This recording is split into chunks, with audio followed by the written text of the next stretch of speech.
So how's that for an introduction? It makes you want to just hang around and watch the whole video. This video is going to be mostly about research. Learning as much as we possibly can about sailboats, sailing, and the cruising lifestyle. Because that's where we are right now, is trying to learn as much as we possibly can. Could be very interesting, could be very boring. But you've been fairly warned.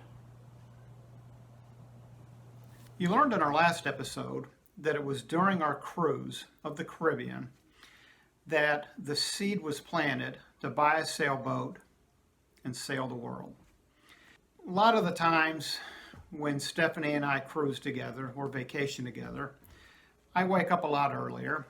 So I go ahead and get out of the room, go get a cup of coffee, and on a cruise ship, I wind up just wandering around. Well, this one morning, I sat down in the promenade area, had a cup of coffee, and started making notes while I watched the people that went by. And some of the things that I'd written down was, we're going to have to sell the furniture room by room. We're going to have to sell my company or move it over into a different format. How are we going to register the boat? I mean, these are just ideas. I don't know why they come into my head while I'm sitting there like this. I haven't even gotten that far. I haven't even started looking at boats yet. Maybe we need to anticipate doing a few charters. So therefore, we got to look at a specific boat size. How are we going to set the ownership of it? Really, how much money do I need to have in the bank in order to get this thing going? Do I want to start a blog or a video log, a YouTube? Do it for fun? Do it for profit? I want to document the transition. Write an article to sell, perhaps. When do we pull the trigger? Let's start counting backwards the time that I need in order to unfold all the stuff, and how fast can we move? Need to learn to sail. Got it right there. We need to do an actual sailboat trip. We have never done a bareboat sailing. We have talked about it since 1992 and have never had the opportunity or never been able to get it together that we were able to go do it. We need to do that before we make the final decision. So these are things that are going through my head as to, okay, how reasonable is this? What else we have here? Start selling the stuff off slowly. Let's look at eBay, Craigslist, Nextdoor. Do something every week. Start some momentum, just so we're not overwhelmed by trying to do it all at the same time. Pick a closet, the foyer closet, the office closets, the kids, the guest bedroom. Clear things out. Start slowly scaling things down rather than trying to do it all at the same time. It's kind of my thought on how I want to proceed with this. Whatever money that we make from selling off this stuff, let's start putting it into a special account that's just earmarked for this. Do I need to set up a corporation, a limited liability corp? Does it need to be a personal ownership? Does it need to be a business ownership? Buy a gun. Train Stephanie on how to use a gun. Do I even need a gun? I don't know. It kind of seems reasonable. Now I got to start researching boats, the sizes, the cost, the brands. Start charting it. Start monitoring it. I'm an investment advisor. I monitor things. I chart them. Makes sense to me. What else was I thinking on that morning? Read books by cruisers. And then these kind of general thoughts. It's like, what's the worst thing about a vacation? The worst thing about a vacation is that you can get into the mindset that the way that things are happening and what you get to do on a vacation is something that can happen every single day when you want to try to live that lifestyle. Is this realistic to think that, okay, it's going to be all roses and champagne? And then I got a note here, death at 70. I sell life insurance policies as part of my financial planning business. I know that the average lifespan is for a male is like 75. So midlife is not 50s. Midlife is 36 years old. I'm well past midlife. And I've right here, it's like, I'm on the downhill of things. How quickly am I going to get to that? I mean, how many years, if I was to wait another 10, 12, 15 years, how many years do I have to actually enjoy that? Maybe 0.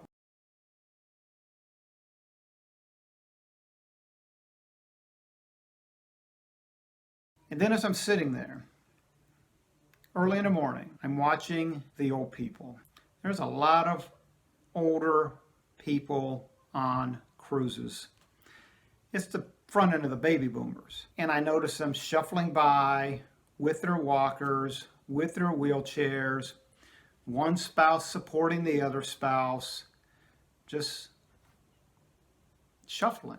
And I think it's like how quickly life must change. And do I want to find myself accidentally in that situation and I never get to do anything like this? But those are all the things that are going through my mind that I'm making notes on. Trying to get my head around how do we get out of this rut in our life and move on to doing something different. Can it be done? Well, you can see I have a lot of questions. There's a lot of things I need to learn and a lot of things I need to research. But if there's one thing I'm good at doing, it's researching. So here we go. I'm a researcher. I'm a reader. Anytime I've ever wanted to do something, I dive right into it and read as much as I can about that. Back in the old days, I'd just go to the library and I'd stay there for hours and read everything that I can about a subject matter. Now, you've got the internet, but I still like my books.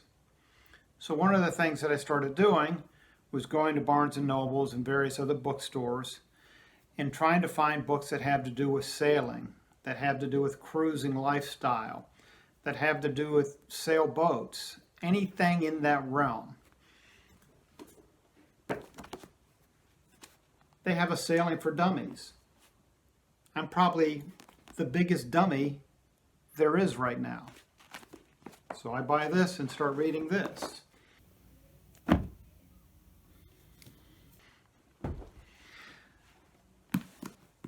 see a lot of conversations on all the YouTube videos that we've been watching. And they're talking about maintenance and that sailing and cruising is maintenance in exotic places. Well, I got myself a book on maintenance. I understand this is the Bible. Don Casey's Complete Illustrated Sailboat Maintenance Manual. I've been reading it.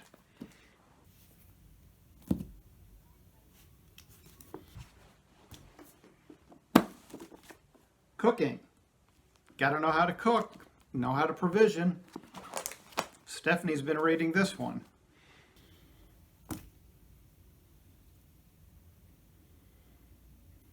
Then we wanted to make sure that we understood what is the mentality, what is the lifestyle like.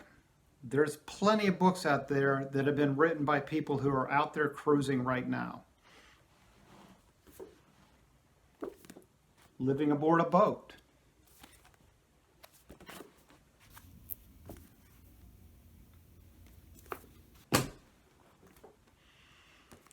Escape from the Ordinary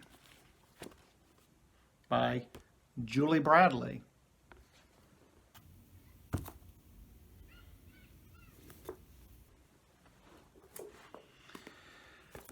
A Sail of Two Idiots. This is about a couple, written by Renee Petrolio.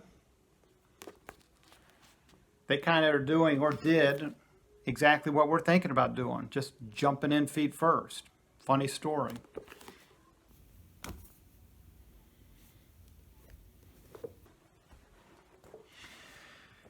And then, of course, you can't have a full knowledge of what's going on unless you try to scare yourself also. Kidnapped from the Caribbean, written by Todd Duff.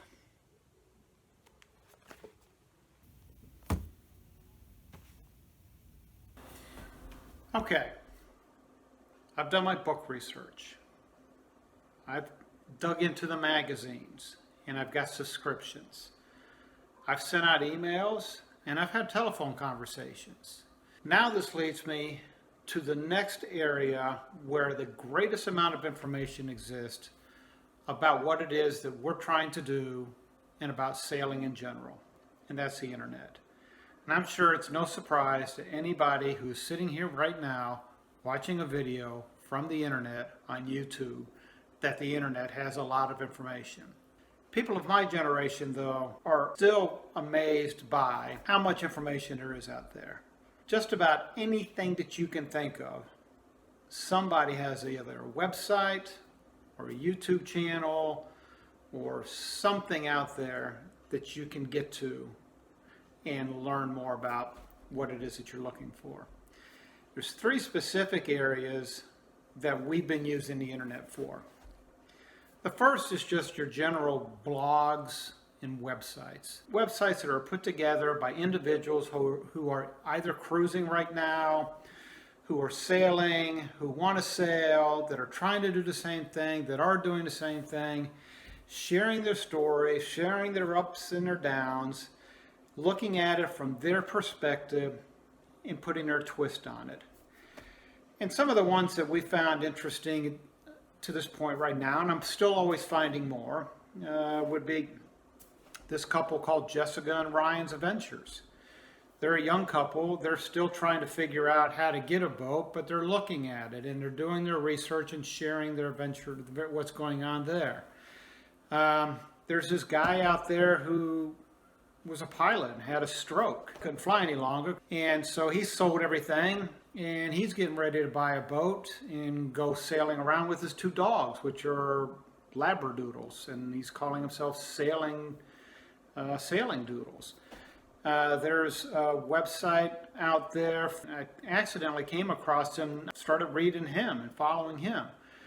A lot of these people will have a YouTube channel, which is the second area of the internet that I've found of great value. Talking about having every niche covered that you could possibly think of, you're going to find it on YouTube. Videos about cruising, there's videos about specific boats, about monohulls, about catamarans, about racing, about provisioning, buying food, cooking, traveling, video tours of boats.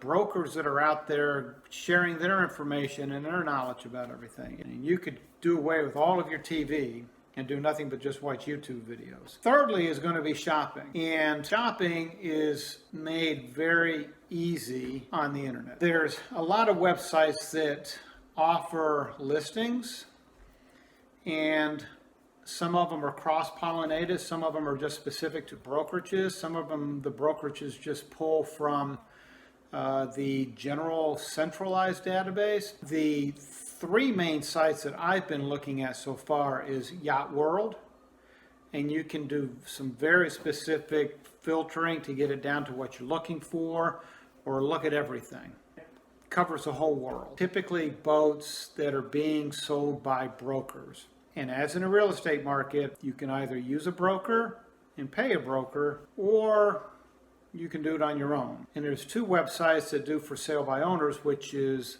Sailboat Listings and Boat Trader. And I've been monitoring those also.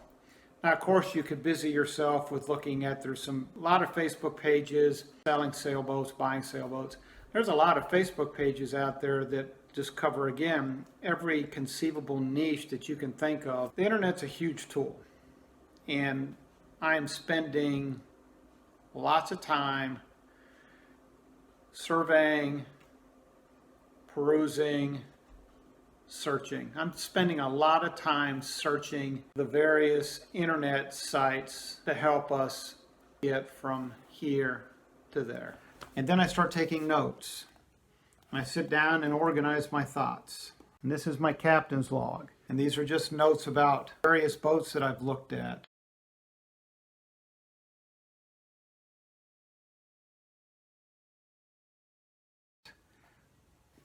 Lengths, pricing, things that I think make sense. After I went and looked at sailboats and recognized that I'm going to need something bigger than 32 feet, I started looking online and figuring out, okay, what are the types of boats that are out there that are big enough to live on? Catamaran partnerships, what are those? I need to research that, figure that out. Something you'll learn more about me later on. I'm a cartoonist. And I wrote these notes, and this is sometimes the way that I think, is through drawing and doodling. In this little one here, the wife comes in, says, "What you doing, Skip?" Says, "Well, I'm watching YouTube videos." And she says, "Well, what's all about the sailor's hat or cap?" Says, "Well, I'm watching sailing vlogs." And she said, "Why?" He says, "Because we're going to sell the house, sell the business, sell everything, buy a sailboat, and sail the world. She goes over and picks up her phone. Yeah, 911. My husband is having a stroke. I've made some notes here after watching Jessica and Ryan's adventures. He's a data collector like me. He's got a full database on pricing and this really cool tool where you go in and you can pull up the layout of each boat and compare them. But I made some notes here. It's like he was able to figure out that the average catamaran selling is on average is 10 years. They're 37 to 41 feet. And they're priced somewhere between 120 and 180. The average 35 footers are going for about 110. The average 40 footers for about 210. He's looking at the monohulls. 35 footers for 50,000. 40 footers for 100,000. Really good information. Then I start looking, okay, the lagoons. Which lagoons do I want to see? What is the distance or what is the space filled with between doing or dreaming and doing? It's fear. Shaun and Julia Sailing's YouTube. And they go into what you need to have to set up a YouTube channel. What kind of equipment, what kind of software. All good stuff. And then again, as a cartoonist or an illustrator, I'm working on a logo.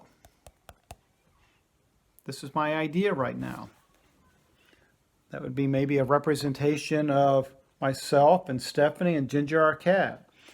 Kind of in a standard little life ring. Breaking the lines, sailing away. Some pictures of Ginger. And yes, he's a little chubby.